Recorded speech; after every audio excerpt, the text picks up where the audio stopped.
Hello, everyone, and welcome to episode 64 of the All in Football Fantasy Premier League Show podcast. I am your host, the slightly tanned, self-proclaimed FPL guru, Alex Rex, and joining me today, still from his hospital bed, it's Barry Stokes. Barry, how are you feeling? All right, so it's day 24 of the Big Brother house.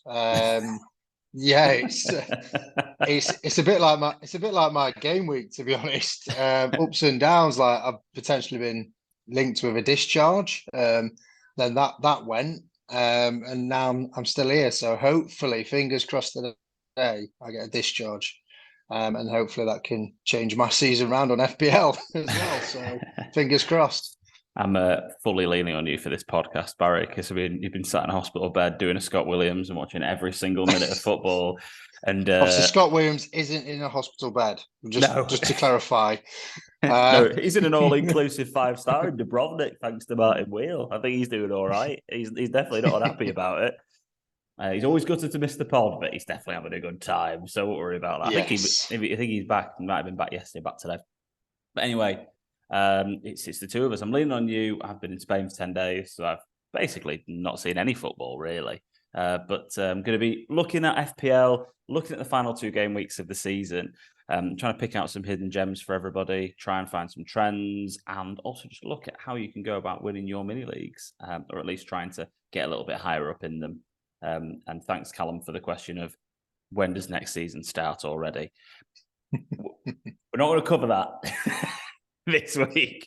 But yes, thank you very much for that. So yes, great. Thanks for tuning in. All Pod, All P, Twitter, Instagram, and TikTok. And subscribe to our YouTube channel, like our videos, and also leave us a nice review on Spotify, Apple Podcasts, wherever you get these things from. Right, let's start by having a look at our mini league. So game week 34 manager of the week ended up being Heather Howcroft. Congratulations, Heather, with a triple captain that really paid off and 120 plus points. So well done to you. It's always great to see you doing better than Jack in a game week. Well done to Nicola Tomlinson for manager of the week in game week 35. Rolling back the game weeks, Nicola, after you were flying high at the top at the beginning of the season. Really good game week for you. And now looking at game week 36, Barry. This is where we're at this very moment in time. There's one fixture left to play. We're recording this before Brighton's second fixture against Newcastle, and Newcastle's second fixture, obviously, as well, before they play their double game week. A lot of people have got 5 to play, 4 to play. Some people have got 6 to play. But at this very moment in time, we're looking at the All in Football podcast team with 6 players left to play on 103 points. This week has definitely been the Wilson, Estupinian, Salah, Trent game week, isn't it? And the more of them that you've got, really, the better you've done. Barry, so you still had a decent game week, but just very similar to all of the top 4 have kind of had very similar ones, haven't they? In the end. Well, to be honest, I think that's all because of Wilson. That's it. Grealish 1, Saka 2, and Martinelli 1. So. Yeah, it's not very good returns on that front. And obviously Harry Kane scoring again, like usual. Kane just continues to deliver, doesn't he? As we've discussed beforehand, have him doing freemium and how it works and whatever else. And you've still got Steele left to play, of course. Is Shah injured, by the way? Is he out now? Or is he? He isn't flagged, so. Okay, so he's playing, which is good. And Trips, you've got Trips and Wilson, and then McAllister, Steele, and who else did you have? Is that it? You got 5? You got 5 left to play. Yeah. It's just that it's the Estupinian thing is just mad as well for you. That he's had a game week of a legend. It was one of them where obviously I listened to Scott's analysis last week on podcast, and he said the fixtures aren't great for the double game week. And I know it was great analysis and everything. And that's one reason why I didn't bring Estupinian in. Because I thought I don't want double Brighton, I'd rather have double Newcastle. Mm-hmm. But obviously, that's bit me on the arse. But yeah, well, he talks to you about not bringing the Stupinian in, and he sits there with the Stupinian. I love that sort of thing. Pod team on 103 points. Steele, Estupinian, McAllister, Trippier, Joelinton. Went for a differential, didn't we? And a Wilson still to play.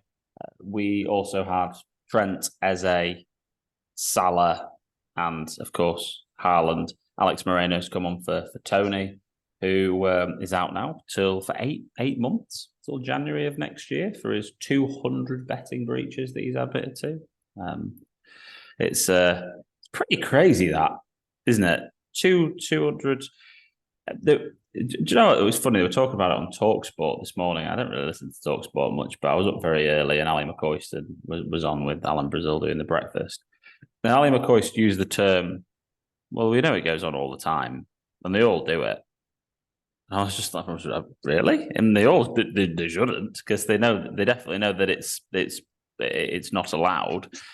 And Alan Brazil was very much like, well, I'd like to see how much he would have lost, and if how big the bets were, before I make up my mind if it's good or bad or not, and we should worry about the guy's massive gambling problem, which was a very different take on it to what I've heard from quite a lot of other sources and opinions. Baz, your thoughts on that? Tony out for a while, still going to get a move in the summer, or everyone wait till January? What's going on with Tony? I think they'll probably, yeah. If there is going to be a move, it's going to probably be January, unless they want a cheap potential deal in the summer. But yeah, I think I agree with Alan Brazil, really, to be honest, because obviously gambling it's a bit of an addiction, isn't it? So obviously he did it when he was on loan at Scunthorpe. So, and obviously being at Scunthorpe, you need all the highs and lows of playing for him. So obviously he needs that excitement, because you don't really get a buzz playing for Scunthorpe, do you? Sorry, Scott. Brutal. So absolutely brutal. So yes, I don't agree with that at all. But yeah. So it's one of them where he's going, all right, I'll just bet on that. But I doubt he's bet on himself, if you know what I mean. Like it's not like he's going, right, well, let's bet on over 2.5 goals and tell my defenders to concede goals. So, but match fixing you should be doing it. He's broke. Yeah. Match fixing is a totally different thing, isn't gambled. Exactly. He's gambled, and obviously the laws are you're not supposed to when you're a player. And end of the day, he's been punished. 8 months with 200 and something odd betting. I think he's got off lightly, to be honest. Well, that's it. And I've heard other people say it's lenient and whatever else. I think it's really divided opinion. For me, I think he's really got away with one. I mean, I know that Trippier got like 10 weeks or something for 4 bets. So, I mean, if you work off that logic, then that's what's that, a bet every 2.5 weeks? I mean, let's just times 200 by 2.5, and you're already up to 500. So he should have 500 weeks. Should be banned for life, shouldn't he? If that's the ratio of how it works. So it's a topic that is quite I don't know. It's a very debatable one about what people think is the right and wrong. And also, yeah, you've got to be very worried about the bloke. I mean, if he's gambling a load as well, you know, he's got a massive gambling problem, or is it 10 quid here, 20 quid there? Like, you know, you can afford that, but you just don't know, do you? No. So, and also as well, it's a weird time to do it.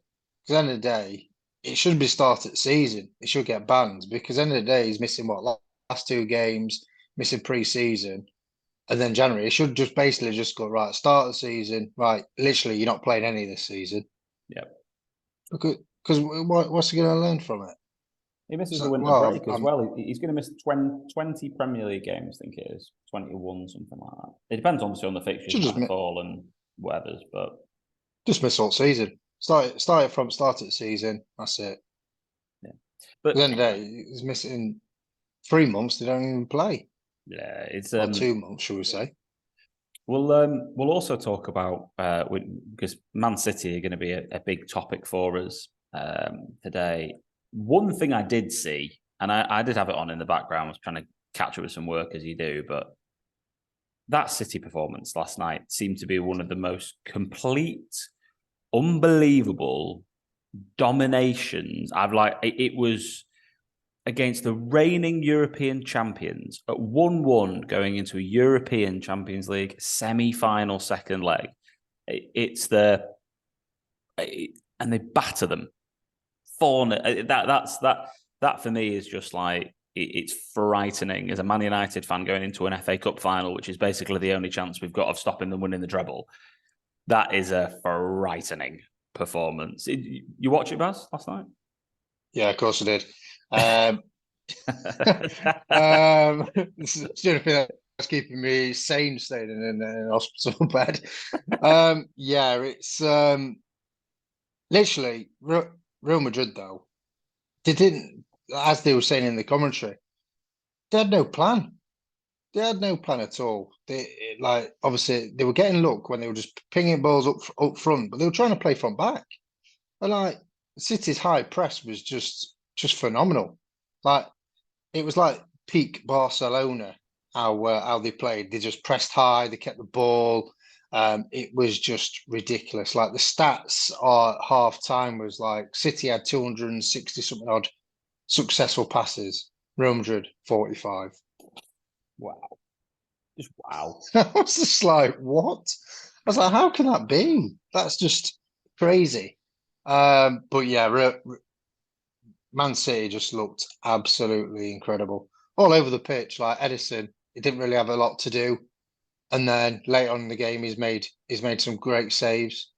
And the defense looked solid. And it's very rare that we've been saying about City's defense. It's a bit leaky. They're always prone to a clean sheet. But obviously, Diaz back in the throne, playing week in, week out. He's just an out and out defender, and he can play a bit. And he's got obviously other people around him, like a Stones, Walker with his speed, and a Kanji that can play as well. Make City, and it's just frightening, and I just can't see him losing any other games now after that performance. No, me neither. That was for me, and again, it makes me a bit sick to say this, being a Man United fan and not really being City's biggest fan, but that was the game for me that was going to stop them winning the treble or winning it. I can't see us beating them in the FA Cup final. I really hope we can. I know that the United team have beaten City this season. We can deliver in random matches because we're a bit of a freaky team. So I know we can win that game, but we're definitely much longer odds. They're just unbelievable. It's got 4 goals and Alan didn't even get any either. Like, it's just. And Courtois did 3 great saves as well, so it could have been a lot worse for Real Madrid. Imagine pulling them 7-0. Like, it's just it's mental. City in FPL terms moving forward. So if we have a look at their fixtures, they have got Chelsea at home and then Brighton away and then Brentford away last games of the season. So they beat Chelsea, they win the league. Then they've got Brighton, then Brentford, both away games. Then they've got the FA Cup final against United, and then they've got the Champions League final against Inter, isn't it? The Inter. So we look back historically, and I have a look back at the last time they were in the Champions League final, and I had a look back at the rotation and what happened, and they had sort of 3-game weeks to go. They only actually, on the last day of the season, made 2 changes from their Champions League final team. Pep's very in, and one of them wasn't De Bruyne. It's Bernardo Silva and Fernandinho, and Fernandinho is obviously is a bit of which is the weird move in that Champions League final that they lost to Chelsea when they played Gundogan and holding midfield that kind of lost them the game. I mean, it didn't, but it did. Do you know what I mean? It was the way it all went down. It kind of did, actually. I think it did lose them the game personally. But they only made 2 changes. And then they made 4 changes or 5 changes in the game before. And then they made, again, 3 changes in the previous game before that. It's just going to be standard Pep rotation. I know they've got an extra game in here with it being the FA Cup final, but it is, I do feel it's just going to be standard Pep rotation. And we've been really hurt with the Stones and Grealish rotation in the last couple of game weeks that people haven't been happy about happening. Baz, what do you... You've got 3 City. I've only got Haaland, and I've deliberately just stayed with 1 City for this exact reason. What you've got to keep them, haven't you, for the double game weeks? But would you be buying them if you weren't? I won't be buying a Stones or a Grealish, put that way. They played the full 90 minutes against Real Madrid. Yes, it was a bit of a training game for Man City, to be honest. And I don't think they even got out of 3rd or 4th gear. but I won't be getting one of them. I'll be getting like a differential one. But I won't be getting like like I mentioned, a Stones or a Grealish. But we're going to touch upon obviously who we'll be getting anyway. So I'd probably go for like an Alvarez, maybe, Yeah, I or like that shout. a Mahrez, Foden. Obviously came on, got an assist late on. So they're the potential three that I would go for. Defenders wise, obviously Ake didn't play last night, so you could potentially look at an Ake, maybe even a Lewis if for a cheap option. Because I thought he would have played against Everton, to be honest, Lewis, but he didn't. So yeah, so they're potential, but as we all know about, it's the pet roulette. It could be anyone. The big thing as well as we've got to remember about the fixtures, and I'll just touch on this again in terms of dates. Game week 37 double game week, they basically play on like, is it the 21st, the 24th, and the 28th? I think it is the games that they play for the Premier League. But then from the 28th of May, which is the last day of the season, which is the Sunday where everyone plays, the FA Cup final's not till the 3rd of June. So we've got 6 days, because it's that Saturday, isn't it? Is that 6 days? It's 6 days. Yeah. Till the 3rd of June, which is the Saturday. And then it's another week for the Champions League final, June the 10th.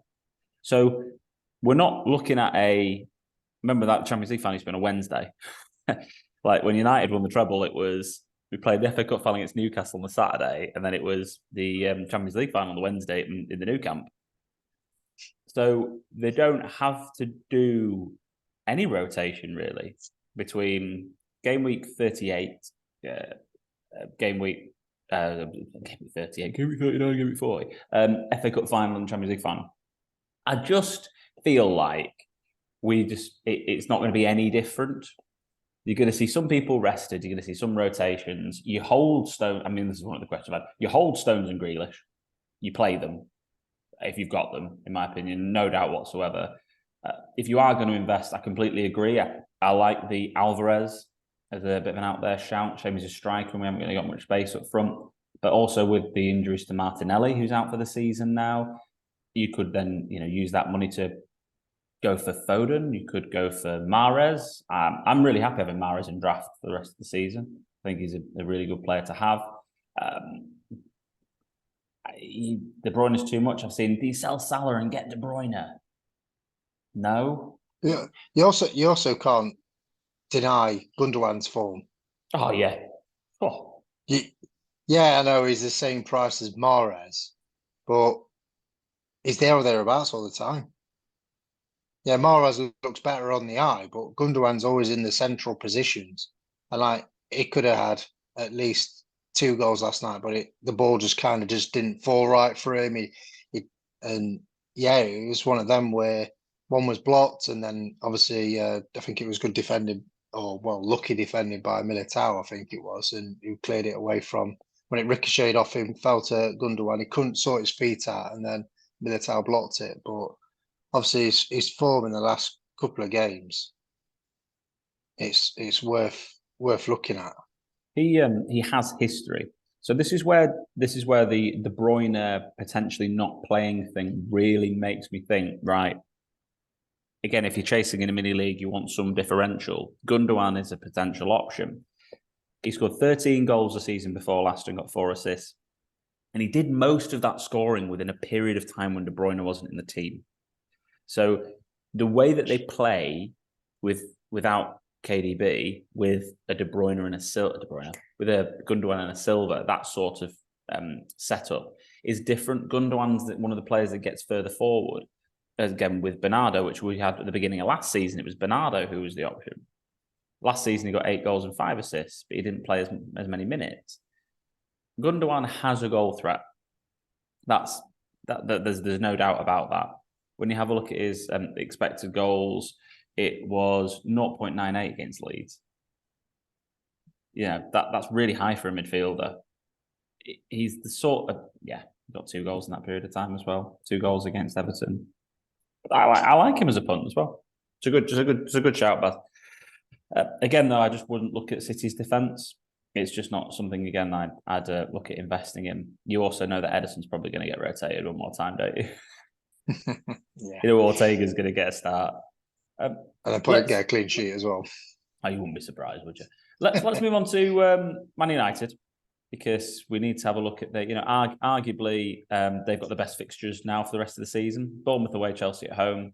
Bournemouth who are safe, Chelsea are a bit of a joke club, and then Fulham at home, last day of the season. So Man United, they need to win 2 of these games. No, all inclusive. You come back to it. Yeah. Cheers. What's on the menu this morning? Sorry. I've got the all-inclusive 2 Weetabix with sugar on top. Oh, sweet. So the only problem with this all-inclusive, I wouldn't say it's 5-star, because I do get poked and prodded quite a lot. So but it's free, so I can't really grumble. Yeah, okay. You paid for it with your taxes previously, mate. So, oh yeah, true, yeah. Bournemouth, Chelsea, Fulham, Man United assets. Rashford's back in training. Bruno Fernandes is definitely an option, but he does play a little bit deeper. His expected statistics are pretty nuts. Let's get into it. You were interested in Anthony, Barry. I was, yeah, but unfortunately, Martinelli's gone down, and I can't afford him. But the only thing I'm worried about now is Rashford's back in training. If he's fit, he's going to play. So what other winger are they going to play? Because Martial scored, so they're not going to probably drop him. So is it going to be a Sancho? Is it going to be an Anthony? Or is it going to be a Garnacho?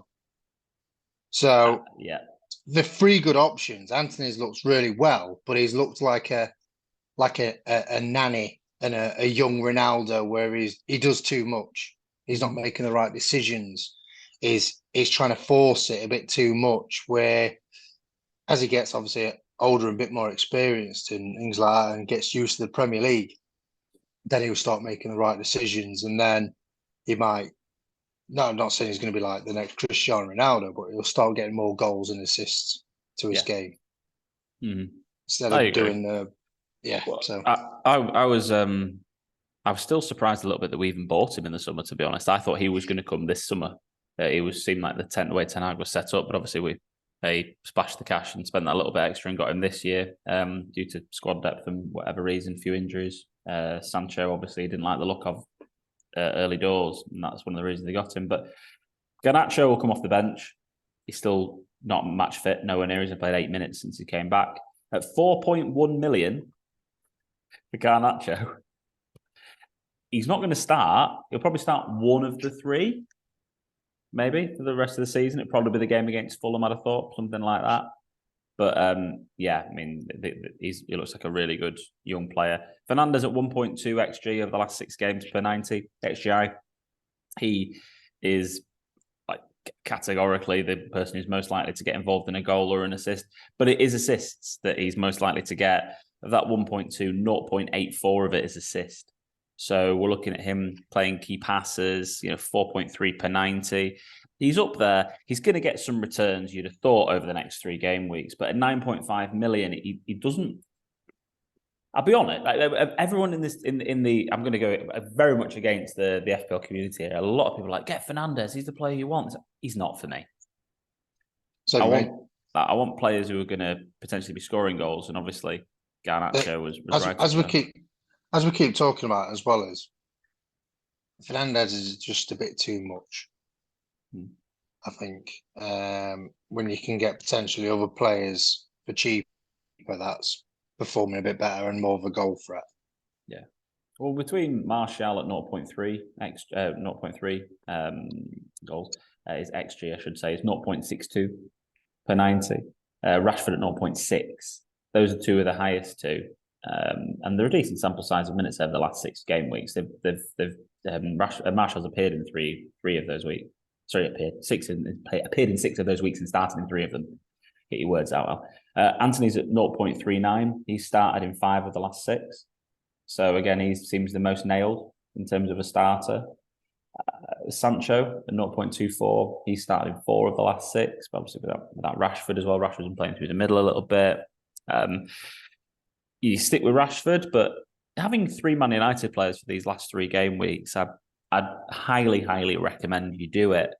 And they have got a good defensive record. They've got the most clean sheets this season. Having one defender would be good. Luke Shaw would be great to have. Now Varane's back. It looks like Luke Shaw's play left back with Varane, Lindelof, and then either Dalot or Wan-Bissaka. More likely to be Dalot. He started 4 of the last 6 and appeared in 5. So he's more likely to be Dalot if you wanted to go there at 4.8 million. But getting that, if you had to get that second attacker, you've got Rashford and Shaw, let's just say. Who would you go for, Baz? Who would be that player that you would go them? Third United player. The only problem I've got is I do like my front line, but I'd have to say I'd go for a Martial. Just because when I've seen Rashford and Martial play together, they've got a great connection where the movement, they don't even have to look up. They know exactly where each other's going to be. And you can't buy that type of relationship. And I think by having them two in your team, you're going to do some business, especially with Martial scoring as well. His confidence is going to be high against a Bournemouth team that's already got the flip-flops on probably. So, yeah, that's who I would go for. But the only downside is it's a forward role. Yeah. And obviously this FPL season, forwards is really, really key. Whereas before it was defenders. Whereas defenders now, clean sheets are like hard to come by. So because how good the forwards are being. So totally agree, mate. And I think at the end of the day, I don't disagree with you on Martial. Actually, I think he'll get quite a few minutes towards the end of the season as long as he's fit. But yeah, it's Anthony for me. I think he's the differential at 7.3, who you would bring in like exactly you were going to potentially do for Martinelli. He's that player where you can free up. Hopefully, if you've got some free funds, you can maybe move to him. But that'd be who I'd be looking at anyway. Let's quickly go on to Brighton because they've been an absolute revelation, really. Because I'd go as far to say they've been the biggest surprise for me of the season. I'd have said, and one of the reasons for them being the biggest surprise of the season for me is because they lost their manager, who was completely was leading them fully. They've lost Potter, and then De Zerbi's come in and just made everyone better. Other than Robert Sanchez, who I don't know where he is, but he's made everyone better.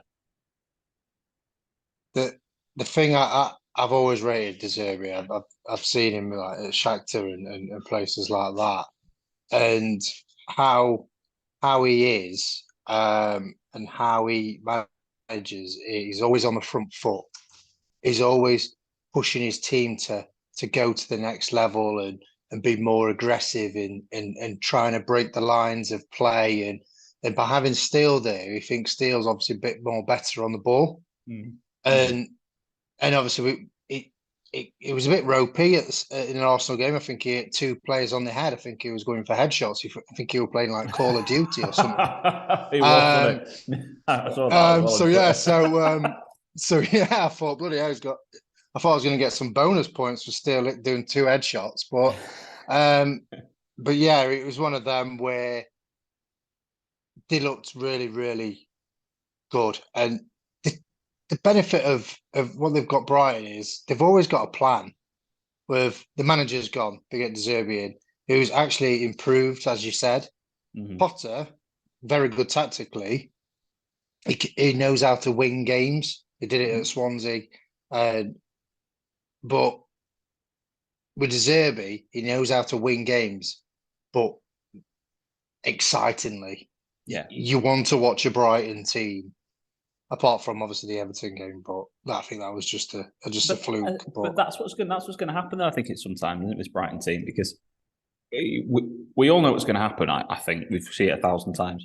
De Zerbi on the front foot, managing a team like Brighton, who are a mid-table Premier League side and potentially a top of the bottom half Premier League side, realistically, in terms of fan base infrastructure, blah blah blah. I mean, I can be openly stand to be corrected on that in terms of the potential numbers. I mean, I'm winging it on that point, but they seem to be that sort of size of club, right? I hate that terminology, but that sort of size of club. They're currently overachieving for where they should be. And he's overachieving by being attacking and on the front foot. And all of these players that he's making look really good, Evan Ferguson's for an example, like Mitoma's, McAllister's, Solly March. I mean, unbelievable, really, isn't it? But there's Caicedo who played right back against Arsenal, whatever it was. These players, he's going to lose them. He's going to lose probably 2 this summer, I'd have thought, if not 1 definitely, if not 2 this summer. He's then going to have to replace them. And how those replacements do is so key in how he carries on, because if they get one of those replacements wrong, but the other one right, is going to weaken that team. Then in January, they might lose 1. And they've got to then replace that. And if you're constantly a front foot manager, you are eventually, especially if you lose Caicedo, I mean, they lost Basuma, and now they're going to lose Caicedo. Like, you lose that spine, that holding midfield, you're going to start really struggling if you're a front foot manager, because that position, that pivot is so important. So I don't worry for Brighton next year, but like I say, I don't either, because the chairman holded his stance and says, no, this is what we want for Caicedo. You either give it us or you don't have him. Yeah. And obviously they offered him a new contract and he's accepted it. So I think he was on like $2,000 a week there or something before. Probably, yeah. But yeah, great wage that, by the way. But Jesus, yeah. So for Premier League, that's where you're looking at on that front. Is he's got the stance of going, right, I'm not going to sell my best players at a lower price, because with this so-called team that are like in and out of potentially like an Aston Villa kind of club, where they don't want to be known as the selling club, because they want to get to the next level. They want to keep these players to get to Europe like they're doing now. They've kept Caicedo, and they deserve to be in Europe. Yeah. How they played and how they absolutely just destroyed Arsenal, then they deserve it, to be honest. They do. It's a huge few weeks for Villa and Brighton. Like, when your Spurs dropping off massively, Liverpool looking nailed on for 5th, if one of the teams above them slip up, then they are there, because Liverpool will win the last 2 games. They're on fire at this very moment in time. So, United and Newcastle need to win 2 of their last 3 games. I think Newcastle have 2 of their last 3 games, and they'll be fine. But it's important that they get over the line there. But that 6th and 7th, those last 2 European places, to nail those down again with against Spurs, and then it's Brentford and Fulham, and then Chelsea and Palace beneath those who aren't going to get Europe. So, like, without looking at the table, it's Spurs, Brighton, and Villa, 2 from those 3 for the last European places, 1 for the Europa League and 1 for the Conference League. Again, that's a massive difference, 6th and 7th, isn't it? Let's quickly on Brian. I know just to wrap up this bit, I've just got to mention Enciso at 4.6 mil. He started 4 of the last 6. He's had 4 goal involvements, 2 goals, 2 assists. He's top for XGI overall. Out of all these other players, he scored 28 points in that time. Potentially a guy where you could really move some funds around. Bring in Enciso in, and then definitely you could bring him up front, and you could release some funds there to then improve your midfield. He's somebody who I think looks good, and with March being out injured for however long, he's somebody that's going to be playing in the team, it seems. Anything else to add on Brighton, Baz, before we move swiftly on to? Yes, it's another forward that's caught my eye, to be honest. He's not as eye-catching as Enciso, right? But Undav, he knows how to score goals. He took his goals really well against Wolves, and he scored against Arsenal, and he's a goal scorer at the end of the day.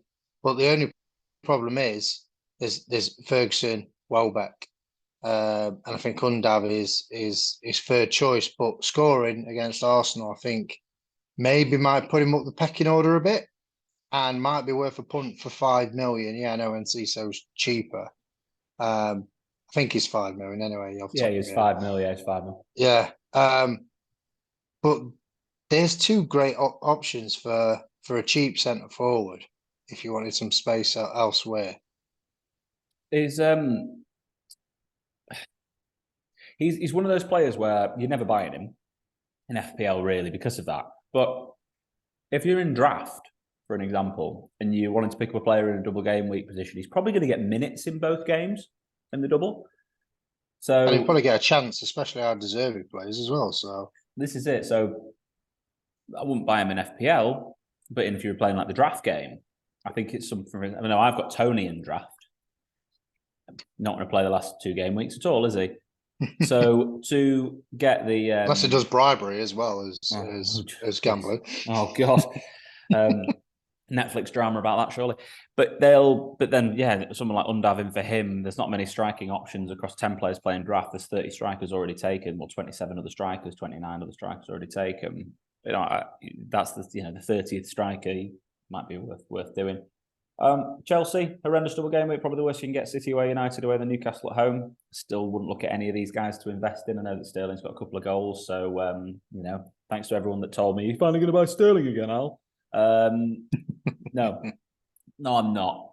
He's got 2 goals and an assist. Thanks for the laugh. Cheers, guys. I deserve being ripped for that, to be fair. Deserve it being ripped. What? Honestly, no need Scott Williams for the joke. Yeah, I was tempted to do it when I said deserve to be in the Europe, but I thought no. Yes, not lowering my tone to that. Yeah, absolutely. My tone's already started down there, mate, I'm afraid. Newcastle, it's Leicester. They've got Chelsea away. Some great fixtures again.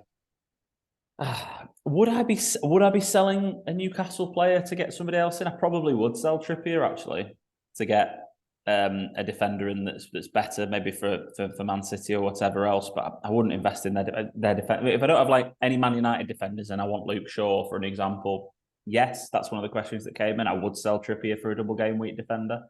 If it wasn't, I'm not sure I'd take -4s for it. But if the rest of your team's all right, then you're very blessed. I would do that. Arsenal got 2 great fixtures. Let's just quickly shout out the fact that Martinelli's out for the rest of the season. So, Trossard is somebody who absolutely is worth a punt. Odegaard's been on great form. Saka does his usual thing where he doesn't do anything for a while and then he'll score loads of goals again. So, for me personally, you would look at Trossard as a bit of a punt on that one. And anything just quickly on Arsenal, Baz, on a quick fire on that one? To be honest, I've written down Trossard because of Martinelli being injured for the rest of the season. Yeah. Newcastle, as we touched upon, probably looking at Almiron or Willock, the two that you probably go for from them. Love the Callum Wilson. I definitely did the old school FPL. I've played this game for too long thing, where I went for Isak over Wilson because of more of guaranteed minutes and the fact that I think he's going to play more, and when he does play through the middle, he does well, and I think he's just more nailed really. And the last 3 game weeks or 4 games of the season, he just should have just gone for Wilson. Like his ceiling's higher in terms of when he plays than Isak's, and when you're trying to catch up and do something a bit different, I think again if I was 30 points further back than where I am, I'd have probably gone Wilson. But I played it too safe with Isak. And that's just one of those times when making that move like you did, Baz. I mean, imagine if you went Isak and you didn't have a Stupinian, Salah or Trent. You'd probably be out of the race to try and win the whole thing. Yep. And I had the conversation with you on our WhatsApp group was Salah's going to hurt me. I want Salah. I was going to take a -4 to get him in, but then the 2 other players that I was bringing in were really bad. And I'm like, do I really want to have just literally 2 bench players in the Salah when I can have 2 starters and potential differentials as well? Mm-hmm. Because my team, I think I worked out that I think only had potentially 1 differential out of everyone. And all the rest was mine was kind of similar to the people around me, and I was like, I need some more differentials to get me up higher in this league. So I just thought, right, I'll go for Shaw, because obviously it was differential for Scott last week, and he's got me 1 point so far. So cheers, Scott.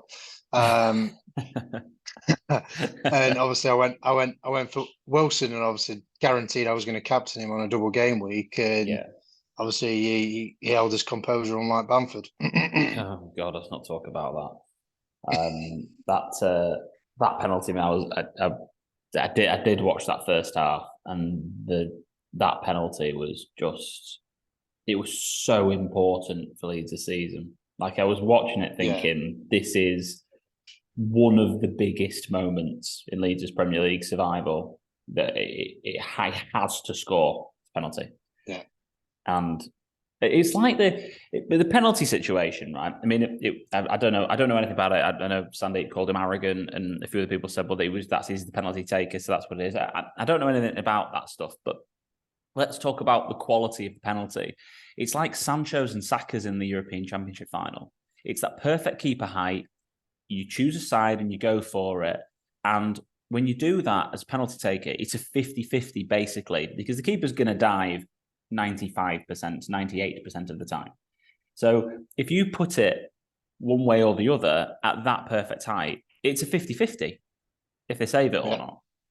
Whereas if you hit them top bins, hit that side net, it doesn't matter if the keeper goes the right way or not, the quality of penalty. Bamford took that penalty and just flipped a coin. I just think he just wanted to get his laces behind it, hit the target. If Pope goes the wrong way, great. But like with Wilson, didn't really go. He went side foot, placed it side netting, no chance for Robles. Unfortunately, that's the difference of having a confident striker than Bamford being. Yes, he played really well leading up to that, but then he were that penalty miss has just affected his whole game. It was just the way they went at the other end, and then penalty at the other end. It was just anyway for Leeds. But let's see what happens. They've got 2 fixtures left: West Ham, big game, and Spurs as well at home. So I think they can still survive personally, but it'll be difficult for them. Liverpool assets, Salah and Trent doing their bits. Trent absolutely is somebody I wish I could have in my team for the last 2 game weeks of the season, but I just can't manipulate my funds really. I'd have to take -4 to get rid of Trippier and bring in Trent, and take some money out of like Martinelli and making someone really cheap. I mean, I might do it, but I think Trent looks like somebody who's just going to have a bit of a field day. Southampton away last game of the season. He's just going to go to St Mary's and absolutely tear them a new one, and you can see it now. That's the sort of game that's like a 5-0 away win, and everyone's like, or a 9-0. Southampton haven't had one of them this season, have they? And you just know that it's going to be just a demolition derby. Demolition derby. It's not derby. Demolition. Any other players? I mean, Eze has to have a mention. Fulham away, Forest at home, on fire. The thing is with me about Palace. See, when I'm looking at the last 2 game weeks, I'll be looking at bringing players in that have got something to play for. Palace haven't. Yeah, they've got probably pride and things like that with Hodgson in charge, and they want to try and get the highest total that they've got and things like that. But you'll be looking at clubs like, I know obviously Leeds haven't got some tough fixtures there, but you want to be looking at like a Leeds and Everton, a Forest. If you've not got the big teams that are going for Europe, that's the ones that I'll be looking for. Like, for example, Everton, yes. Calvert-Lewin, shock, he's out injured potentially again. Is he? I didn't know that. Oh, I forgot. Really? Yeah, he came off at half time, I think it was. And that lad. And he started looking like a good player. And I thought, well, I won't be bringing a Calvert-Lewin in because he's too much. And as we all know, he is like a Maddison. He's a troll. So you'd be looking at like a Iwobi, a Decore, McNeil, since as Scott's analysis was, he was like a prime Messi. Good old Dwight McNeil. Well, also he's in troll as well, isn't he? But hey, listen, unbelievable, unbelievable. Yeah. But he did play really well against Brighton, and he just looked unplayable. Leeds players, you obviously wouldn't go anywhere near the defence, so you'd be probably looking for a Rodrigo, Harrison, maybe. They're probably the only two I'd go for on that front. And then Forest at home against a ropey Arsenal team, then that's a fixture that, especially our Forest have been playing as well, with a lot of passion and belief that they're going to stay up. Awonyi has scored 4 in his last 2. Yeah, he doesn't look a really good centre forward, but he's scoring goals. And then you've got obviously Johnson and Morgan Gibbs White around him as well. So yeah, they're the teams that I'd be looking at. I know they're obviously not all as like your Palaces, your Fulhams, your Brentfords, and Chelsea, even though you won't pick anyone from Chelsea anyway, because they've got about 55 players and you don't know who's going to start. Yeah, it's one of them. I'd want to pick someone that they've got something to fight for. Yeah. No, I don't disagree with that at all. You probably want to pick players from the top 8 and players from the bottom 16th to 19th. I mean, you probably don't want to pick that many players from 16th to 19th. But if you're looking at investing in teams, you're looking at investing in the top 8, and happily enough, City, United, and Brighton all have 3 fixtures left, and everyone else has 2. And then Liverpool are in great form. Newcastle have got good fixtures. Arsenal, don't overcomplicate it. Arsenal have got 2 decent fixtures. Yeah, the Forest away game's not great. I mean, I'm not bringing any Arsenal players in this week. I mean, Trossard, I think I'm happy having him in draft, but like I'm not going to be. I'm not bringing any Arsenal players in to play Forest away when it's let's remember, Forest win, they stay up, basically, near enough. Yeah, and Arsenal lose the league, so it's a catch-22 on that one. So anyway, but yeah, no, I think let's look at free hits. So some people got free hits left in game week 37, and thanks for sending your team over, Baz. I haven't got it in front of me, which I would have been really prepared, wouldn't I? If I'd have got it on the screen like I normally do. I will read your team. Have you got your team in front of you? Are you on your phone now? I'm on my phone now. Yeah, that's fine. I'll read your team. No, I'll read your team out. It's fine. You sent me it. I've got it in front of me. Don't worry. Don't worry about trying to faff about with the team and your phone. We've got good signal. I want to keep it. But you've got Steele, Trent, Walker, and Shaw, Rashford, Salah, Gundogan, Matoma, Haaland, Wilson, and Martial, with Forster, Almiron, Trippier, and Colwell on your bench. So the single game week players you've gone for are Trent, Salah, and Wilson, who have Villa at home and then Leicester at home. And you've gone for triple City, Walker, Gundogan, Haaland, triple United, Shaw, Rashford, and Martial, and double Brighton of Steele and Matoma. Can't really complain with that. The FPL Hub team, Steele, has gone for Diaz, so a City defender, Trippier and Shaw, Fernandes, Rashford, De Bruyne, McAllister, Matoma, Haaland, and Gabriel Jesus. Interesting. Wow. This is all algorithm stuff. They think that he's going to get 6.5 points that game week. They also think that Bruno is going to get more points than Haaland is. Don't see that personally, but especially Haaland not scoring mid obviously last night. So yeah, he's going to be hungry for some goals. My favourite of this whole lot, I don't know if you've noticed, third sub, Diego Costa. The man. Your man, Diego. No Breno, though, is there? That's definitely no Kinder. You're looking for free hit teams. A few people have got free hits left to use. We'll obviously look at the cup quarterfinal numbers in a second. But I think in terms of the structure of a team, triple City, triple United, couple of Brighton, maybe a Liverpool thrown in there, a Newcastle. You've got that pool of players. We've already touched on all those teams. nothing much more to add from me on that one. Anything from you, Baz? Anything additionally on free hits? Nah. No, not really. Me neither. Let's have a look at the Cups. If we lost in game week 35, what a joke. If mine knocked us out 43-35. Oh, horrible, horrible loss. Let's look at all teams. And let's look at game week 36, the current one. So at this very moment in time, Martin Wheel is knocking Gavin Webb out 93-60. I don't know how many players have each got left, but here we are. Len Deacon is knocking last year's champion, Adrian Chippendale, of the whole league out. Adrian, who knocked me out because of that last-minute Brighton penalty against Man United. I was going through until then, and then I lost my 2 clean sheets. So, but well done, Adrian. Unlucky on getting knocked out by Len Deacon. What a run. Steve Cousins taking out Sandeep Punjan. And Jason Wheel is beating Nicola Tomlinson, who was last time's manager of the week. So it looks like the semi-finals are going to be Martin Wheel, Len Deacon, Steve Cousins, and Jason Wheel. It's going to be a really close battle. Oh, I can't believe I've just done that. It could have 2 wheels. 2 wheels are better than none. And they're going to be potentially in the semi-finals. So, very exciting. These lot. I do, fair play to Len. He's right down at the bottom of the league, but he's given it his all in this cup competition. Steve's been doing all right, actually, in the middle of the league. So well done to Steve. And Jason Wheel's a Cinderella story. I didn't even know he'd been still doing his team.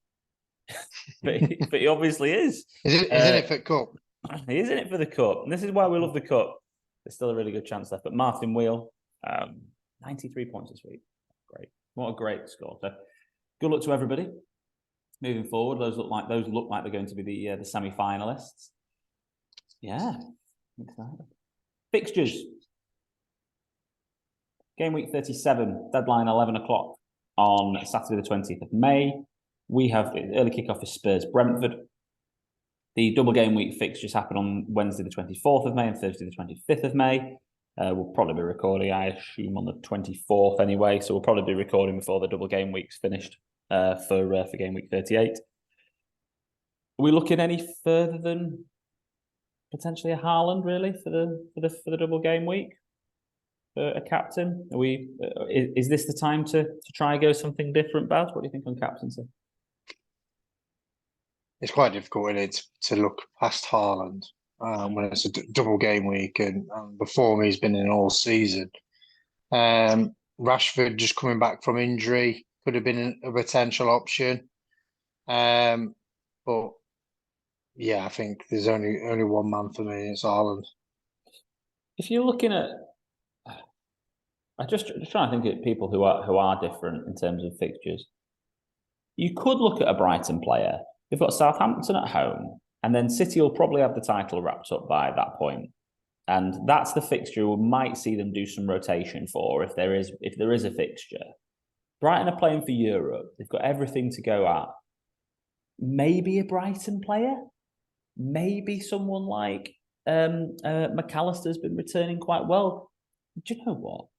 Maybe even an Enciso. He's been returning the high numbers. I think in terms of double game week, I love having Enciso in draft. I think if I was, I don't obviously have Haaland. Scott has Haaland, so I think out of all my players I've got in draft, he'd probably be the one I would captain this week. I can't see any Man United options. I mean, they've got Bournemouth away and then Chelsea at home. Rashford's coming back. Will he play all the minutes? I'm not too sure. Rashford would have probably been the captain of choice if he wasn't just coming back from injury. I don't like Bruno as a captain option personally. I would love that. There's a potential shout for Martial, but I don't think he's going to play all the minutes either because he loves getting subbed off at 65 minutes.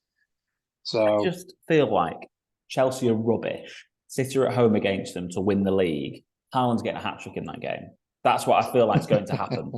I just feel it. I think this is where, even if he just plays that game, I think he's just going to absolutely smash Chelsea at pieces. Hopefully he gets a hat-trick for Scott's case anyway, because he's been trolled so many times with obviously Haaland being subbed off on 2 goals or something like that. It's one of those where I think he might, Pep with him. I'm just going to try to predict Pep again. Sure, pal. But Haaland, when he's fit, he plays. That's what's happened this season. That's what's happened. There's never been a time that he's been fit and not played, other than I think it was one match. That's it, which was where he got Roto where he was bent. He's only been bent once, I think, all season. Differential time, Barry. Have you had a look at your differential for the differential of the week? Yeah, it's quite crazy, to be honest. But Is it Diego Costa? no, it's not Diego Costa. It is someone that obviously everyone was saying about. Are you going to try and get him in this week, Alex? Are you going to try and get him in? That's my man. You're not going Raheem. Sterling. No, Put Sterling. Can't let you do that.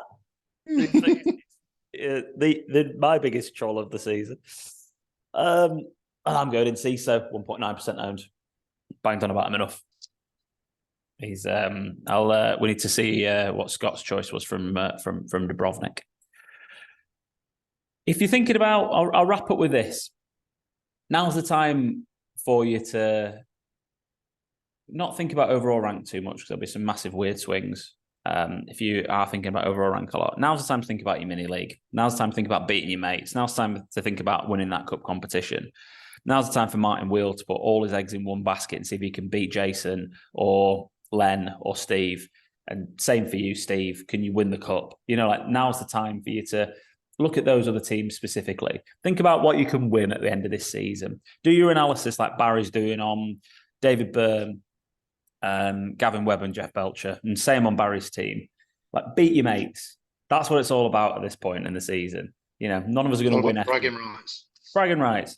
Everyone wants to be on this end of season podcast, which would be quite funny, really. I think if Jason Wheel wins it, I don't know if he even listens. So, Jason, do you want to come on the podcast? You won the cup. No, I don't even listen to you. So from that perspective, I'd love to get Len on. Len would be a class act to have on the pod. But no offense, Martin, of course. But now's the time to focus on that. So, for example, if Scott's aim is literally to beat me, focus on my team. What can you do? Where are my weak points? Where are my strong points in my team? I'm currently focusing on trying to cash in my work league. That's what I'm all about. I'm focusing on 4th place in my work league. They're the only one that can catch me. I'm never catching Gavin above me. I want to cover off all their best players and I want to beat them because I want to cash in my work league. So this is what you have your focus on. Don't worry about that red arrow or green arrow next to your overall rank. Worry about beating your mates. And that's what FPL is all about. And enjoy it. Oh, and if you Heather, beat Jack. Bragging rights in the Howcroft household. That's the big one, really. Same with the Hunjans, unfortunately. Dimple dropped off. Sandeep's had her on toast there. Oh, Dimple, you're pregnant, this, that, and the other. Take your time. Don't worry about doing your FPL team. It's because we're going to beat you, mate. That's why. And then you've got to stop thinking about it. And hope all goes well, of course, with the birth of your child imminently. Barry, thanks for joining me again from your hospital bed. No worries. Thanks for having me. Thank you ever so much for everyone for tuning in. Hope you all enjoyed it. Sorry for everyone on YouTube. There won't be the intro music and outro music because it takes me about 4 hours to edit it and it does my head in. And I want to get this released before the weekend. So it won't be all bells and whistles, but it'll be on YouTube. I'll get it on straight away. I'll do the same with Spotify. And don't forget to follow us. Pod, or P, Twitter, Instagram, and TikTok. In particular, Instagram. So that's where I get most of my questions in from. Like the video, subscribe to the channel, and give us a nice review where you get your podcast from. 11 o'clock Saturday deadline, Barry. Good luck. Go for the title. And I'll see you all soon. Bye for now.